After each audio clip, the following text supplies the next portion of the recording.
Hi, I'm Nikki Dunkel, the Director of Lifespan Learning at the First Unitarian Congregation of Ottawa. I'm John Marsh, the minister. And we're here to tell you an old story. A sacred tale for your amusement and reflection. The Holly and the Ivy. Revelers of this solstice season, I bid you greetings.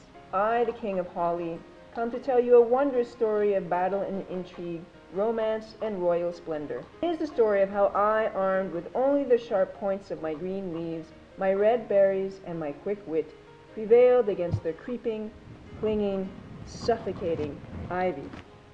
The fight was long and terrible. Ivy was aided by his big, dull-witted friend, the oak tree. But his brown acorns, molding in the ground at this time of year, were no match for my bright red berries, so I prevailed. Excuse me. I prevailed to become the true monarch of the solstice Excuse season. me. Being monarch of the solstice is not an easy job, mind you. Excuse me. What do you mean you prevailed? I prevailed. I killed you. Well, yes, but I was reborn. Being reborn doesn't count. What do you mean being reborn doesn't count? Of course it counts. No, it doesn't. Yes, it does. Does not. Does too. The song says, and I quote, "Of all the trees that are in the wood, the holly bears the crown." That's me. I keep green leaves throughout the winter. I represent eternal life, stability, constancy. Well, but I represent rebirth. I was only dead for the darkest of days.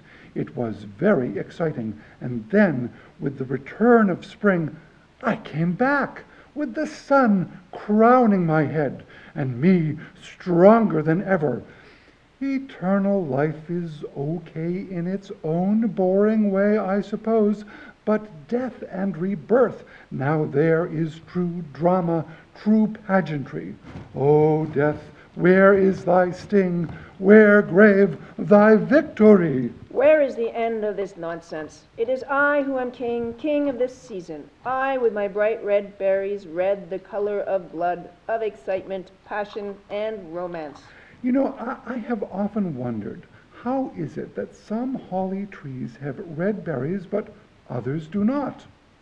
Well, my simple friend, it is like this. Some of us are boys and some girls. The girls wear red berries, like me. Oh, so you are a girl. You can't be a king. Girls can't be kings. Yes, they can. Oh, no, they can't. Yes, they can. No, they can't. Can too. Cannot. Can boys be queens? Well, you have a point there. I have many points. Besides, as monarch of this season, I represent all sexes. If you want to take a true symbol of the season, you can take a boy and girl holly leaves and place them tastefully together on a wreath.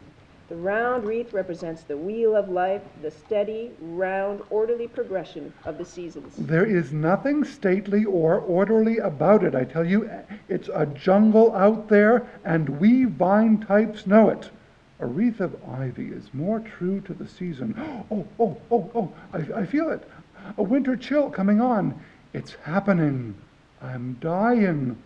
I'm dying. How can you be dying? I didn't even touch you yet. But you are responsible.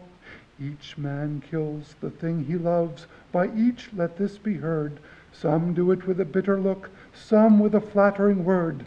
The coward does it with a kiss, the brave man with a sword. Where is my sword, anyway? I'm dying, I'm dying. Will you get on with it? Is there a violinist in the house? It is a far, far better thing that I do now than I have ever done. It is a far, far better rest I go to than I have ever known. You will miss me when I'm gone. I know, I know. How can I miss you when you won't go away? Our fates are forever intertwined. I go now, but I will be back with the coming of the summer sun. I go, I go. Yes, but you don't go. I go, I go, I go. He'll be back with returning of the longer days. Lucky me.